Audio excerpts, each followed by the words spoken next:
অনেক বছর আগে এক লোক তার ছোট সন্তানকে নিয়ে জঙ্গলের একটি গভীর ও অন্ধকার গুহায় পৌঁছেছিলেন। রাত হয়ে যাওয়ায় তিনি ঠান্ডা থেকে বাঁচার জন্য আগুন জ্বালান এবং বাচ্চাটিকে পাশে শুইয়ে দিয়ে বিশ্রাম নিতে থাকেন। ঠিক তখনই হঠাৎ গুহার প্রবেশপথে একটি ভয়ঙ্কর রাগী বাঘ দেখা দেয়। লোকটি দ্রুত জ্বলন্ত মশাল তুলে নিয়ে বাঘটিকে ভয় দেখানোর চেষ্টা করেন, কিন্তু বাঘটি একদমই ভয় পায় না। সেটি রাগে গর্জন করে হঠাৎ লোকটির ওপর ঝাঁপিয়ে পড়ে এবং এক আঘাতেই তার প্রাণ কেড়ে নেয়। ধস্তাধস্তির সময় মশালটি বাঘের একটি চোখে গিয়ে লাগে। যন্ত্রণায় ছটফট করতে করতে বাঘটি জোরে গর্জন করে এবং দৌড়ে জঙ্গলে হারিয়ে যায়। গুহার ভেতরে এখন শুধু সেই ছোট বাচ্চাটি একা পড়ে থাকে। কিছু সময় পর সেই নিষ্পাপ শিশুটি হামাগুড়ি দিয়ে গুহা থেকে বাইরে বেরিয়ে আসে। বাইরে তখন গভীর জঙ্গল আর চারদিকে নিস্তব্ধতা। ঠিক তখনই তার সামনে একটি শক্তিশালী কালো মানিক এসে দাঁড়ায়। সে ধীরে ধীরে সেই ছোট্ট মানব শিশুটির কাছে আসে। আশ্চর্যের বিষয় হলো, বাচ্চাটি তাকে দেখে মোটেও ভয় পায় না, বরং হাসতে শুরু করে এবং খেলার চেষ্টা করে। কালো মানিক দেখতে অত্যন্ত বিশাল ও ভয়ঙ্কর ছিল, কিন্তু সে বাচ্চাটির কোনো ক্ষতি করে না। এর বদলে সে বাচ্চাটিকে নেকড়ে পালের কাছে ছেড়ে দিয়ে আসে, কারণ সে জানতো যে জঙ্গলের নেকড়েরাই তাকে সুরক্ষিত রাখতে পারবে এবং বড় করতে পারবে। সময় বয়ে যেতে থাকে এবং নেকড়ে পালের সাথে থেকেই সেই বাচ্চাটি ধীরে ধীরে বড় হতে থাকে। সে পশুদের ভাষা বুঝতে শিখে যায় এবং তার আচরণও অনেকটা নেকড়েদের মতোই হয়ে যায়। সে চটপটে, সতর্ক এবং সাহসী হয়ে ওঠে এবং তার নাম রাখা হয় মোগলি। তাকে আমরা দুষ্ট মোগলি বলবো। তখন সেই কালো মানিকই তার গুরু হয়ে ওঠে এবং তাকে জঙ্গলে বেঁচে থাকার সমস্ত কৌশল শেখায়। কিছু সময় পর জঙ্গলে ভয়াবহ খরা দেখা দেয়। নদী ও ছোট পুকুরগুলো শুকিয়ে যেতে থাকে এবং শেষে কেবল একটি বড় পানিয়াশয় অবশিষ্ট থাকে। জঙ্গলের একটি পুরনো নিয়ম আছে যে খরার সময় সব প্রাণীদের মধ্যে কোনো মারামারি যুদ্ধ হয় না এবং পানিয়াশয়ে পানি খাবার সময় কোনো প্রাণী অন্য কারো ওপর আক্রমণ করতে পারবে না, কারণ সেই সময় পানি সবচেয়ে মূল্যবান সম্পদ। শত শত প্রাণী সেখানে জড়ো হয়ে শান্তিতে পানি পান করতে থাকে। কিন্তু ঠিক সেই সময় দুষ্ট মোগলি নিজের হাতে একটি সাধারণ হাতিয়ার বানিয়ে পানি তুলছিল। এটি দেখে অন্য প্রাণীরা অবাক হয়ে যায়, কারণ মানুষ ও প্রাণীদের মধ্যে সবচেয়ে বড় পার্থক্য হলো মানুষ যন্ত্রপাতি বা হাতিয়ার ব্যবহার করতে পারে। নেকড়েদের সর্দারের ভয় ছিল যে এই অভ্যাসটি দুষ্ট মোগলিকে নেকড়েদের থেকে আলাদা করে দেবে। সে চেয়েছিল দুষ্ট মোগলি যেন পুরোপুরি নেকড়ে হয়েই থাকে। ঠিক তখনই বাতাসে এক ভয়ঙ্কর শব্দ ছড়িয়ে পড়ে। সব প্রাণী আতঙ্কিত হয়ে এদিক ওদিক তাকাতে থাকে এবং নেকড়ে সর্দার দ্রুত দুষ্ট মোগলিকে নিজের পেছনে লুকিয়ে ফেলে। সামনে থেকে সেই বিপজ্জনক বাঘ রাগী মামা ধীরে ধীরে হাঁটতে হাঁটতে পানিয়াশয়ের দিকে আসে। সে মানুষের গন্ধ পেয়েছিল এবং রাগে নেকড়ে সর্দারের কাছে দুষ্ট মোগলিকে তাকে দেওয়ার দাবি জানায়, কিন্তু নেকড়ে সর্দার পরিষ্কারভাবে তা নিষেধ করে। এতে রাগী মামা রাগে গর্জন করতে করতে হুমকি দেয় যে যখন বর্ষাকাল শেষ হবে তখন সে আবার ফিরে আসবে এবং দুষ্ট মোগলিকে জীবিত ছাড়বে না। এই কথা বলে সে ঘুরে দাঁড়ায় এবং অন্ধকার জঙ্গলে মিলিয়ে যায়। কিছু সময় পরেই বর্ষাকাল চলে আসে এবং শুকিয়ে যাওয়া পানিয়াশয় আবার পানিতে ভরে ওঠে। জঙ্গলে কিছুক্ষণের জন্য শান্তি ফিরে এলেও প্রতিটি প্রাণীর মনে দুশ্চিন্তা থেকে যায়। নেকড়ে সর্দার ভালো করেই জানতেন যে রাগী মামা এত সহজে হার মানবে না, তাই তিনি দ্রুত নেকড়েদের সমস্ত বড় ও অভিজ্ঞ সদস্যদের ডেকে সভা করেন। সেখানে এই প্রশ্ন ওঠে যে শুধু একটি মানব শিশুর জন্য কি পুরো নেকড়েপালকে রাগী মামার মতো শক্তিশালী শত্রুর সঙ্গে লড়াই করা উচিত? এই বিষয় নিয়ে নেকড়েদের মধ্যে মতভেদ তৈরি হয়। দুষ্ট মোগলি বুঝতে পারে যে তার কারণে নেকড়েপাল বিপদে পড়তে পারে, তাই সে একটি কঠিন সিদ্ধান্ত নেয় এবং জঙ্গল ছাড়ার সংকল্প করে। কালো মানিকও মনে করে যে দুষ্ট মোগলি যদি সত্যিই নিরাপদ থাকতে চায় তবে তাকে মানুষের জগতেই যেতে হবে। নেকড়ে মা তার নিজের ছেলের মতো দুষ্ট মোগলিকে যেতে দিতে চায়নি, কিন্তু অবশেষে ভারী মনে সেও এই সিদ্ধান্ত মেনে নেয়। নেকড়েদের কাছ থেকে বিদায় নিয়ে দুষ্ট মোগলি ও কালো মানিক মানুষের গ্রাম খোঁজার উদ্দেশ্যে যাত্রা শুরু করে।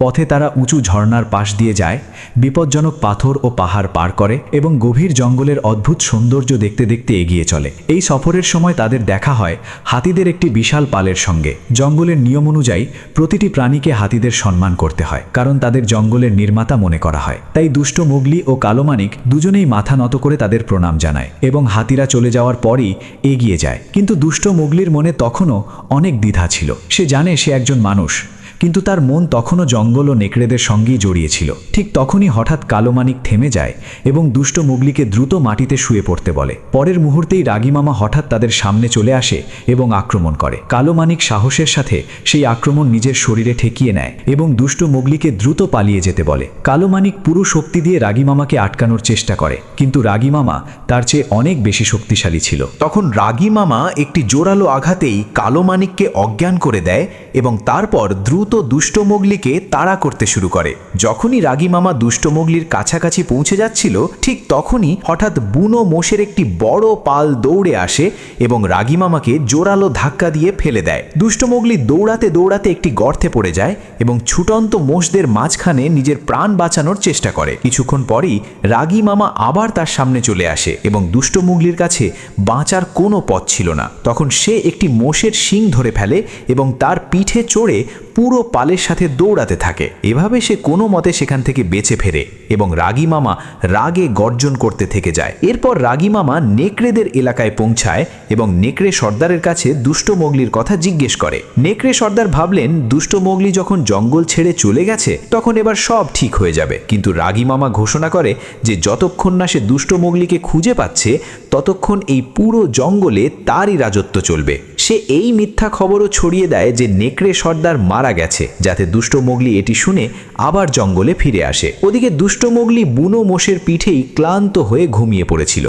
মোষটি তাকে একটি বিপজ্জনক পাহাড়ি পথে নিয়ে আসে। ঠিক তখনই হঠাৎ জোরে বৃষ্টি শুরু হয় এবং দুষ্ট মোগলির ঘুম ভেঙে যায়। বৃষ্টির কারণে পাহাড়ের মাটি ধসে পড়তে থাকে এবং বড় বড় গাছ পড়ে রাস্তা বন্ধ হয়ে যায়। দেখতে দেখতে একটি ভয়াবহ ভূমিধস শুরু হয়। দুষ্ট মোগলি নিজের প্রাণ বাঁচাতে একটি পচা কাঠের টুকরো ধরে ফেলে এবং স্রোতের সাথে ভেসে সেখান থেকে বেরোনোর চেষ্টা করে।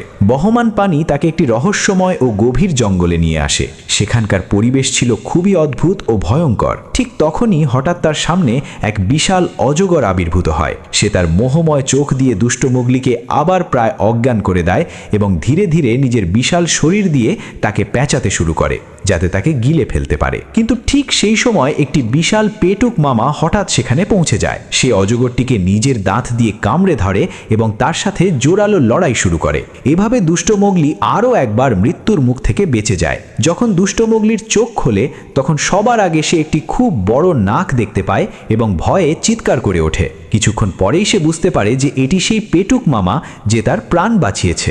দুষ্ট মোগলিকে নিরাপদ দেখে পেটুক মামা খুশি হয়। তারপর সে মজাদার ভঙ্গিতে বলে যে সে যে সাহায্য করেছে তা মোটেও বিনামূল্যে নয়। এরপর পেটুক মামা দুষ্ট মোগলিকে সাথে নিয়ে একটি উঁচু ও খাড়া পাহাড়ের কিনারায় যায়। সে তাকে জানায় যে দুষ্ট মোগলি যদি সেই পাহাড়ে চড়ে ওপরে ঝুলে থাকা বড় মৌচাক থেকে মধু নিচে নিয়ে আসতে পারে তবে দুজনের মধ্যকার উপকারের ঋণ শোধ হবে। আসলে পেটুক মামা দুষ্ট মোগলির প্রাণ বাঁচিয়েছিল, কারণ সে জানত মানুষ জীবনের পরিবর্তনের সঙ্গে খাপ খাইয়ে নিতে ওস্তাদ।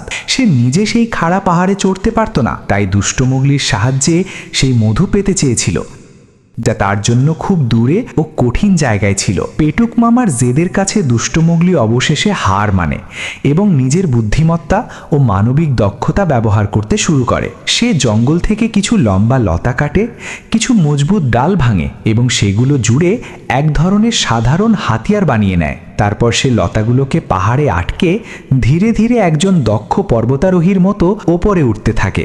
দুষ্ট মোগলিকে এভাবে উঠতে দেখে আশপাশের অনেক প্রাণীও সেখানে জড়ো হয় এবং উৎসুক হয়ে তাকে দেখতে থাকে। দুষ্ট মোগলি এক হাতে লতা ধরে নিজেকে সামলায় এবং অন্য হাতে ধরা লাঠি দিয়ে সেই বড় মৌচাকটিকে মারতে থাকে। কিন্তু মৌচাকটি ছিল খুব শক্ত এবং পাহাড়ের সাথে শক্তভাবে লেগেছিল। নিচে দাঁড়িয়ে পেটুক মামা জিভে পানি নিয়ে অধীর আগ্রহে অপেক্ষা করছিল এবং বারবার দুষ্ট মোগলিকে আরও একটু জোর দেওয়ার জন্য বলছিল। ওদিকে মৌমাছিরা রাগে দুষ্ট মোগলির ওপর ঝাঁপিয়ে পড়ে এবং তাকে অনেকবার হুল ফুটিয়ে দেয় যাতে সে যন্ত্রণায় চিৎকার করতে থাকে। কিছুক্ষণ পর দুষ্ট মোগলি লাঠি ফেলে দেয়, কিন্তু হার মানে না। সে লতার সাহায্যে নিজেকে বাতাসে ঝুলিয়ে দেয় এবং নিজের পা দিয়ে বারবার মৌচাকে জোরে লাথি মারতে থাকে। অবশেষে একটি প্রচণ্ড ধাক্কায় মৌচাকের বড় একটি অংশ ভেঙে নিচে পড়ে যায়। সেটি সরাসরি নিচে দাঁড়িয়ে থাকা একটি ছোট বুনো শুয়োরের উপর পড়ে। এটি দেখে পেটুক মামা দ্রুত দৌড়ে আসে এবং মহা আনন্দে সেই মিষ্টি মধু খেতে শুরু করে। সে এত খুশিতে মধু খায় যে এক ফোঁটাও নষ্ট হতে দেয় না। ওদিকে দুষ্ট মোগলির সারা শরীর মৌমাছির হুলে ফুলে গিয়েছিল। সে নিচে নেমে রাগে পেটুক মামাকে জিজ্ঞেস করে যে সে তাকে এত বিপদে কেন ফেললো। তখন কথা প্রসঙ্গে পেটুক মামা জানতে পারে যে দুষ্ট মোগলি মানুষের গ্রামের দিকে যাচ্ছে যাচ্ছে। এটি শুনে সে দ্রুত তাকে বোঝাতে শুরু করে যে জঙ্গলে থাকাই বেশি ভালো এবং সে চায় দুষ্ট মোগলি এখানেই তার সাথে থাকুক। দুষ্ট মোগলির বুদ্ধিমত্তা ও দক্ষতা তার খুব পছন্দ হয়েছিল, তাই সে চেয়েছিল দুজন মিলে আনন্দময় জীবন কাটাক। কিন্তু দুষ্ট মোগলির তার গুরু কালোমানিকরের কথা মনে ছিল, যিনি তাকে মানুষের কাছে যাওয়ার পরামর্শ দিয়েছিলেন। তাই সে এগিয়ে গিয়ে মানুষের গ্রাম পর্যন্ত যাওয়ার সিদ্ধান্ত নেয়। পেটুক মামা বলে যে সেও তার সাথে যাবে। কিছু সময় পর দুজনে দূর পাহাড়ের ঢাল থেকে একটি মানুষের গ্রাম দেখতে পায়, যেখানে রাতের অন্ধকারে অনেক ঘরের আলো জ্বলজ্বল করছিল। কিন্তু সেই অজানা আলোগুলো দেখে দুষ্টু মোগলি হঠাৎ থেমে যায়। তার শৈশব প্রায় পুরোটা জঙ্গলেই কেটেছিল, তাই মানুষের পৃথিবী তার কাছে একদম অচেনা ও ভয়ঙ্কর মনে হচ্ছিল। পেটুক মামা তার দ্বিধা বুঝতে পারে এবং তাকে ধৈর্য ধরে বোঝায় যে ভয় পাওয়ার দরকার নেই। এরপর দুজনে মিলে দুষ্টু মোগলির বানানো হাতিয়ারের সাহায্যে অনেক মধু সংগ্রহ করে, যাতে শীতকালে পেটুক মামা আরামে ঘুমাতে পারে। পেটুক মামার বোঝানোতে দুষ্টু মোগলি কিছু সময়ের জন্য সেখানেই থেকে যেতে রাজি হয়। আসার দিনগুলোতে দুষ্টু মোগলি ও পেটুক মামা একসাথে থাকতে শুরু করে।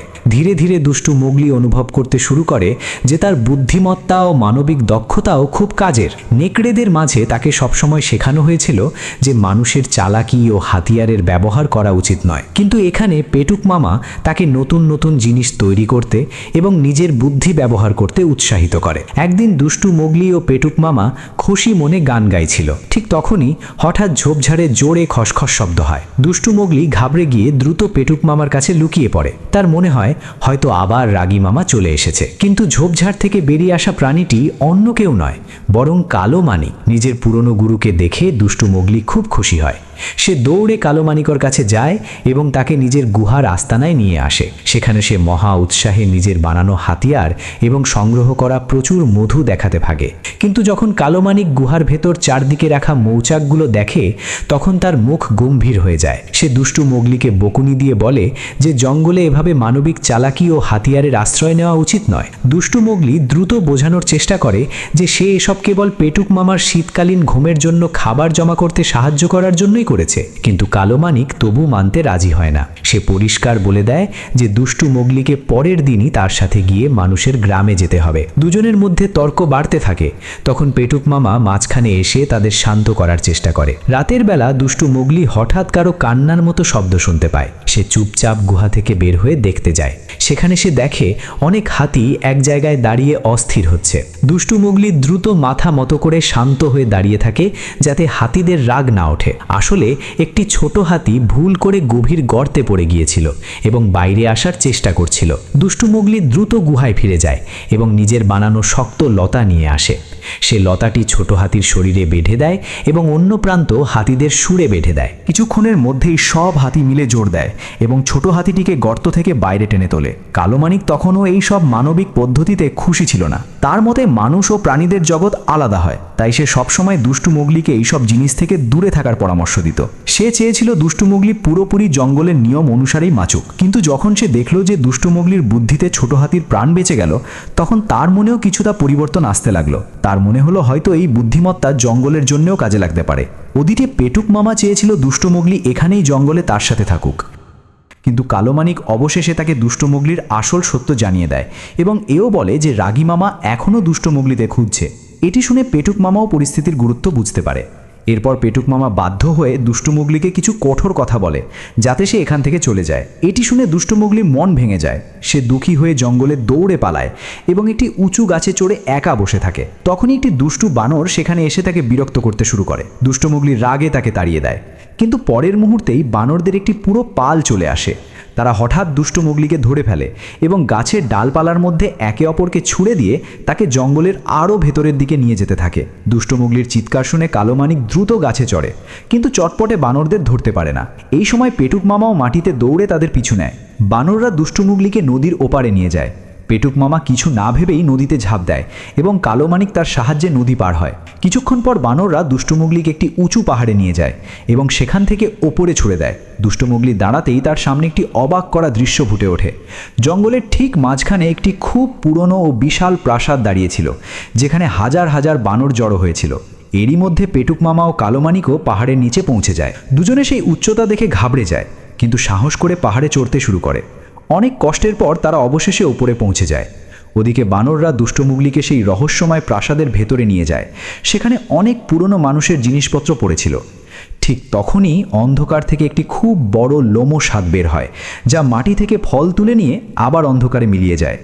দুষ্ট মুগলি যখন এটি বোঝার চেষ্টা করছে, তখনই অন্ধকার থেকে একটি ভারী আওয়াজ প্রতিধ্বনিত হয়। আসলে সেটি ছিল এক বিশাল বানর রাজা, যে সেই পুরনো প্রাসাদের মালিক এবং পুরো বানর সম্প্রদায়ের শাসক ছিল।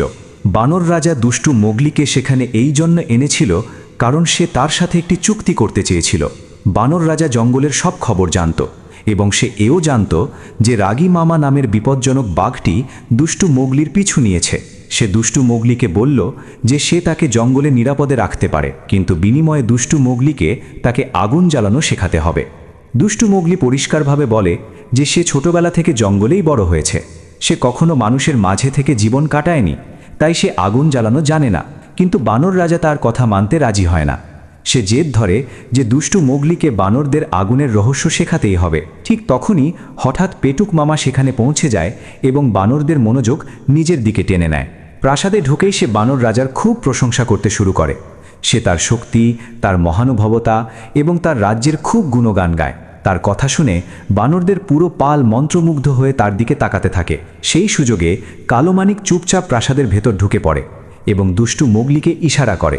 দুষ্টু মোগলি দ্রুত বুঝে যায় এবং দুজনে চুপি চুপি সেখান থেকে বের হতে থাকে। কিন্তু পালানোর সময় একটি বানর তাদের দেখে ফেলে এবং জোরে চিৎকার করে ওঠে। ব্যাস, তারপর কি? বানর রাজা সাথে সাথে আদেশ দেয় যেন তাদের ধরে ফেলা হয়। চারদিক থেকে বানরদের পাল তাদের তাড়া করতে শুরু করে। পেটুক মামা ও কালো মানিক ঠিক করে যে তারা বানরদের আটকাবে যাতে দুষ্টু মোগলি পালানোর সুযোগ পায়। কিছুক্ষণের মধ্যেই সেখানে জোরালো লড়াই শুরু হয়ে যায়। জায়গাটি খুব সংকীর্ণ ছিল, তাই ভারী শরীরের পেটুক মামার লড়াই করতে অসুবিধা হচ্ছিল, কিন্তু তবুও সে পুরো শক্তি দিয়ে বানরদের মোকাবিলা করে। কিছুক্ষণ পর বানর রাজা নিজেও দুষ্টু মোগলির পিছু দৌড়ে আসে। তার শরীর ছিল বিশাল, কিন্তু সে ছিল অত্যন্ত চটপটে। সে দ্রুতই দুষ্টু মোগলির কাছাকাছি পৌঁছে যায়। এই সময়েই দুষ্টু মোগলি জানতে পারে যে নেকড়ে সর্দার মারা গেছে। এটি শুনে তার মন ভেঙে যায় এবং সে দুঃখে দৌড়াতে দৌড়াতে প্রাসাদের দ্বিতীয় তলার দিকে চলে যায়। সিঁড়িগুলো খুব সরু ছিল, তাই বানর রাজার উপরে উঠতে কষ্ট হচ্ছিল, কিন্তু সে নিজের শক্তি দিয়ে দেওয়াল ভেঙে এগিয়ে যেতে থাকে। দুষ্টু মোগলি একটি মোটা খুঁটির পেছনে লুকিয়ে পড়ে এবং কিছুক্ষণের জন্য বেঁচে যায়। রাগে বানর রাজা পুরো প্রাসাদে এদিক ওদিক ধাক্কা খেতে থাকে। সে একে একে খুঁটিগুলো ফেলে দেয়। দুষ্টু মোগলি এই সুযোগ কাজে লাগিয়ে পালিয়ে যায় এবং শেষ মুহূর্তে প্রাসাদ থেকে বাইরে লাফ দেয়। কিন্তু বানর রাজা তার পিছু নিতে থাকে। খুঁটি ভাঙা ও দেয়াল নড়ে যাওয়ার কারণে পুরো প্রাসাদটি দুর্বল হয়ে পড়েছিল। অবশেষে সেই বিশাল প্রাসাদটি বিকট শব্দের সাথে ধসে পড়ে এবং বানর রাজা ধ্বংসস্তূপের নিচে চাপা পড়ে। এটি দেখে বানরদের পাল লড়াই থামিয়ে দেয় এবং তাদের রাজাকে খুঁজতে দৌড়ায়। দুষ্ট মোগলি বেঁচে তো যায়, কিন্তু তার মন খুব বিষণ্ণ ছিল। সে জানতে পারে যে নেকড়ে সর্দার তার কারণেই মারা গেছে। তখন সে প্রতিজ্ঞা করে যে সে এর প্রতিশোধ অবশ্যই নেবে। তার বানর রাজার একটি কথা মনে পড়ে যে যার কাছে আগুন থাকে সেই জঙ্গলে রাজত্ব করতে পারে। এটি ভেবে দুষ্ট মোগলি দিনরাত দৌড়ে অবশেষে মানুষের গ্রাম পর্যন্ত পৌঁছে যায়।